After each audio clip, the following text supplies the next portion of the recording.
everyone, and welcome to Your Best Life Ministries. Hi, everybody.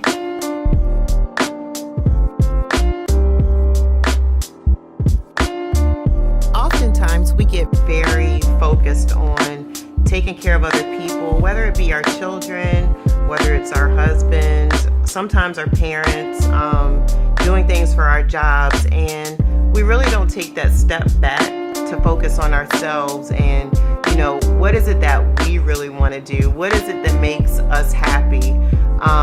Just taking that time out to do something that shows that we're important and that we value ourselves.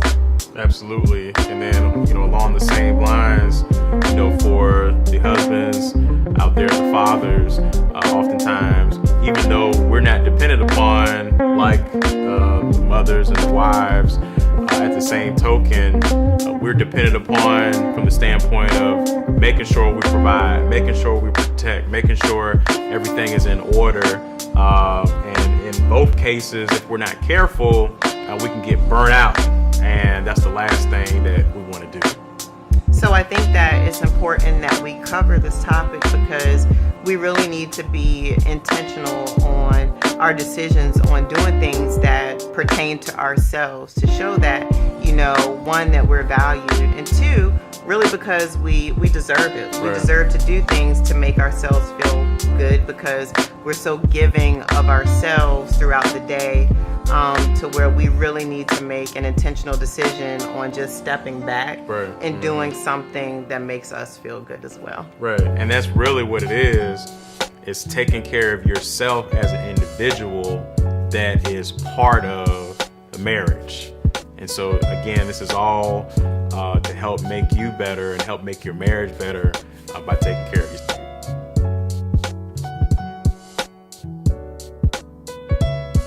So taking time out for yourself, it really just entails on doing those things that make you happy. What is it that make you happy? So you really have to hone on to those thoughts and think about what is it that makes me feel good? What are those things that make me feel valued, and actually following through and doing those things. It's one thing to talk about it and to have hopes and wishes that you're going to do it, but you really just have to do it. That's what taking time out for yourself entails. Absolutely. And, one of the words you're going to continue to hear throughout this episode, actually it's going to be two words, but one of them will be intentional. And so just like Tisha was saying, oftentimes we've all been there where we've made the mistake repeatedly, where we talk about things, I need to do this, I want to do that, and it never happens. Right. And next thing you know, weeks and months or years have gone by and we've never acted upon it. So very, very important to follow through.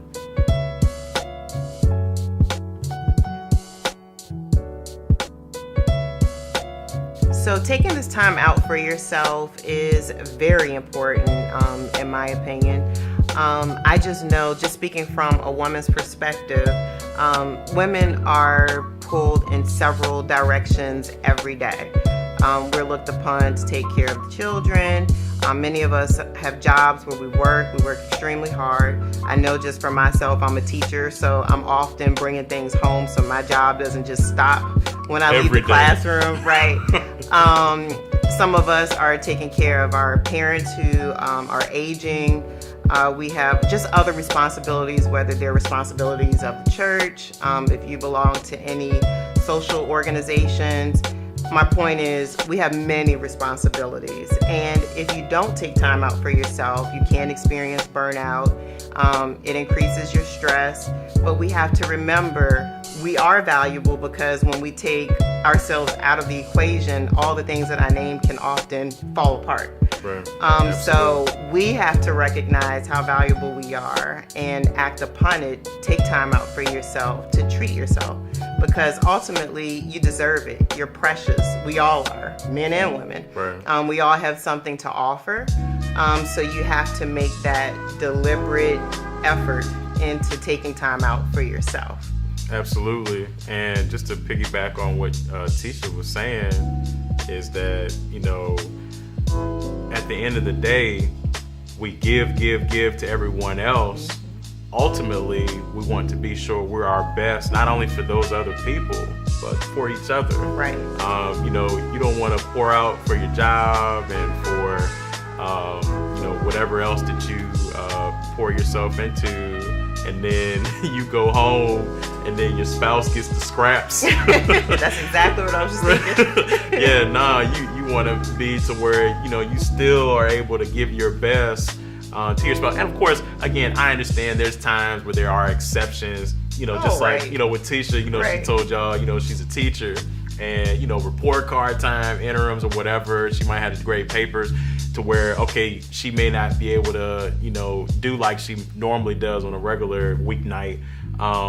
But just to bring it back around, you know, we deserve our best, you know, to feel our best and to give one another our best as well, and not, you know, save, you know, the last bit, you know, for each other. So we didn't pour it out for everybody else, and then we get home, you know, to the spouse, dude, they got to get the, like I said, I use the word scraps. So, you know, we can't do that. Very, very important.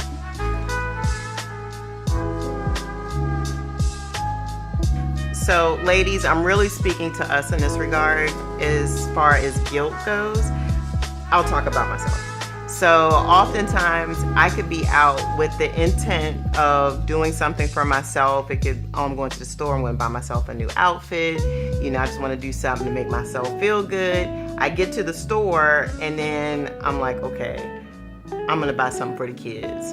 Totally neglect myself, which I shouldn't do, because my intent was to go to the store, purchase something for myself, and come home. Instead, I leave there with bags of things for the children.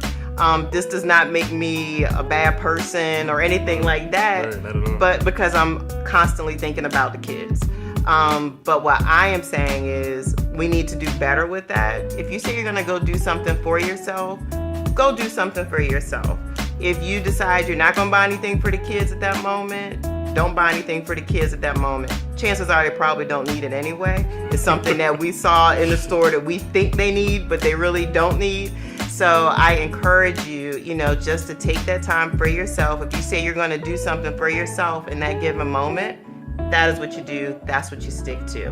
There is no need in feeling guilty, because you are valuable. You deserve it. You've earned it. So just do it.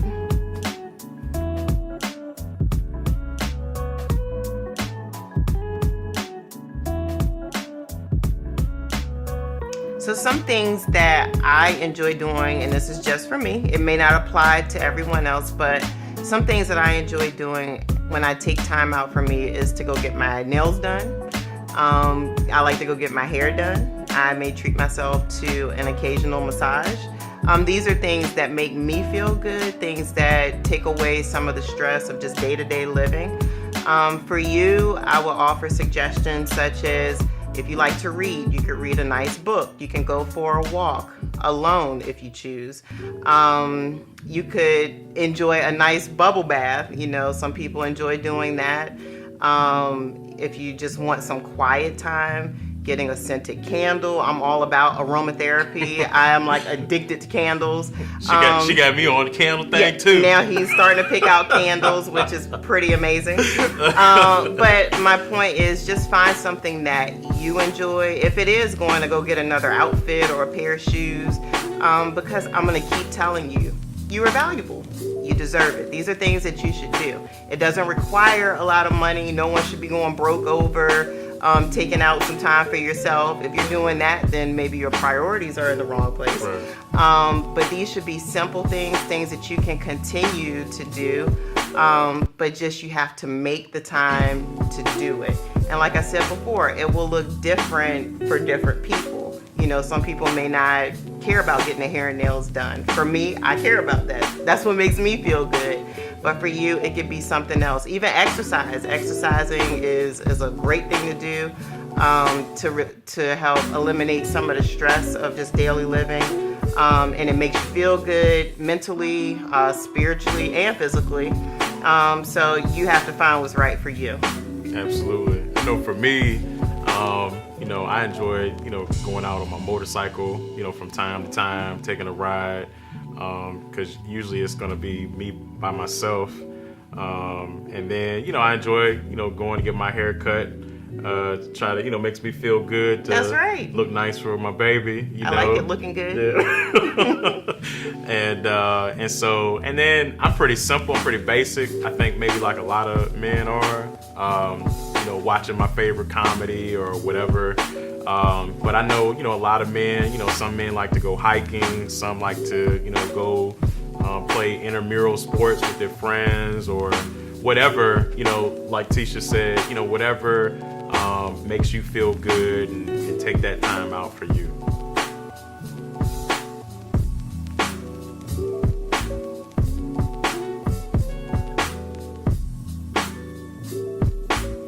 If you continue to tell yourself that you don't have the time to make time for yourself, guess what? You will never, ever find a time. It just won't happen. What I have learned just through life, we make time for things that we want to do. So if this is not a priority, it will never occur. So I encourage you to make this time intentional, make this time deliberate, because you need it. You really do. Everyone deserves to have time alone to do things that you enjoy. It doesn't mean that you're neglecting your spouse and that you just want to get away from your husband or your wife.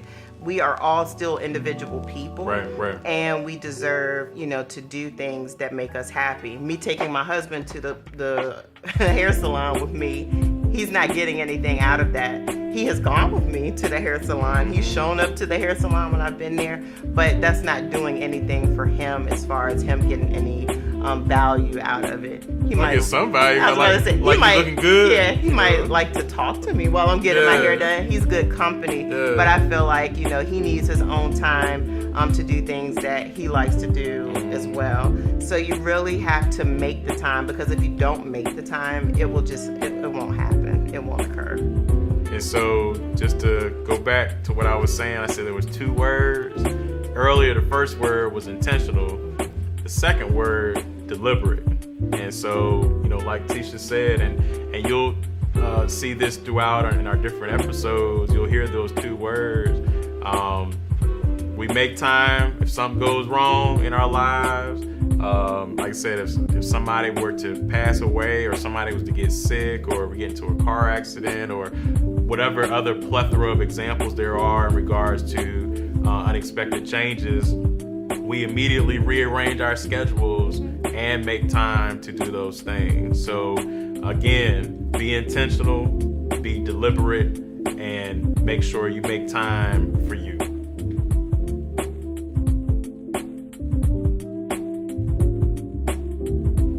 There is such thing as taking too much time for yourself. There should be a balance between the time that you spend with yourself and doing things for yourself versus the things that you do with your family. It should not be that you're having more me time than family time or quality time, because that will bring forth conflict. It will bring forth a disconnection between you and your family, or you and your spouse. So you want to be careful in not taking too much time for yourself, because there could be such thing. You don't want to create discord or tension or a disconnect between you and your spouse, but it still is value in having that time with yourself and doing things for yourself. But just be very careful on how much time you are spending alone. The time should be agreed upon between you and your spouse, which brings in the communication. You shouldn't be gone 12 hours out of the day to have this me time. I think you have to be careful with the amount of time that you're spending on just you. Yeah, and really, when she starts talking about, hey, don't take 12 hours out of the day, really, it's about balance, finding that balance. But here's the thing, like Tisha was saying in regards to communicating with one another, we should be encouraging one another to take that time. Of course, it's very important that there is agreement. However, at the same time, we need to be encouraging each other. Yeah, hey, if that's what you need to be a better you, right, for me, for the family, then you do what you have to do. But obviously, again, it needs to be within reason. And so, just like with Tisha, she encourages me, to take time.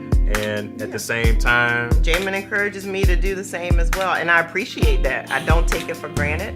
I really value the support that he gives to me and encouraging me to go out, hey, do something for yourself. I love that. And at the end of the day, we represent each other. That's right. I want him to feel great about himself. He wants me to feel good about myself, because when I step foot outside of our home, I represent him, and vice versa. He represents me. Right. Absolutely. So I think you definitely need to support each other in that. Absolutely.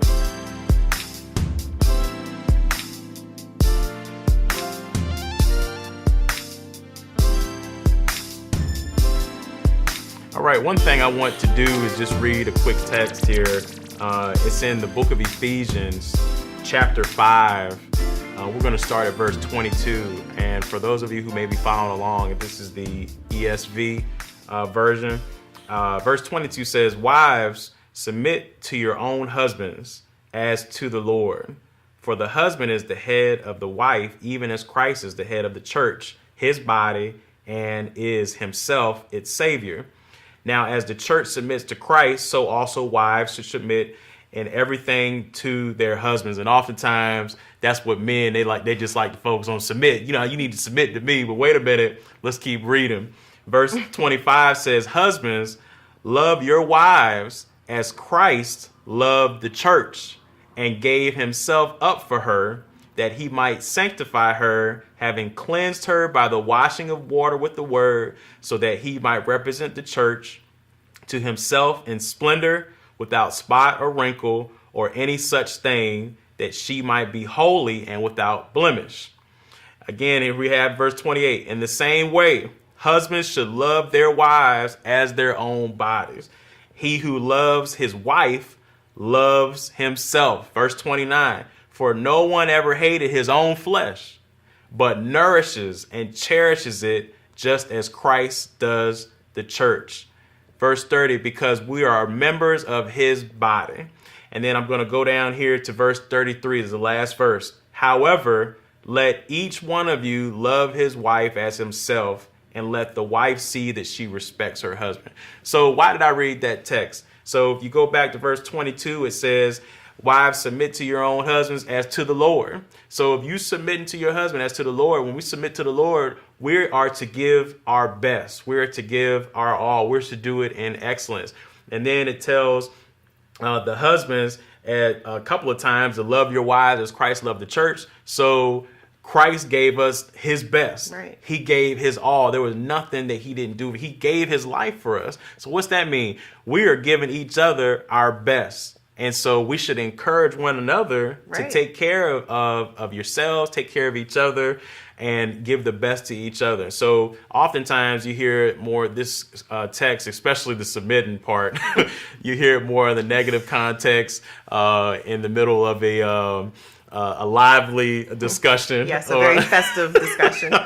Yeah, you're supposed to submit. You hear what the Bible says, but actually, many times people just focus on a couple of those words and take it out of context. And basically, like I said, in a nutshell, it's about giving your best to one another, for one another.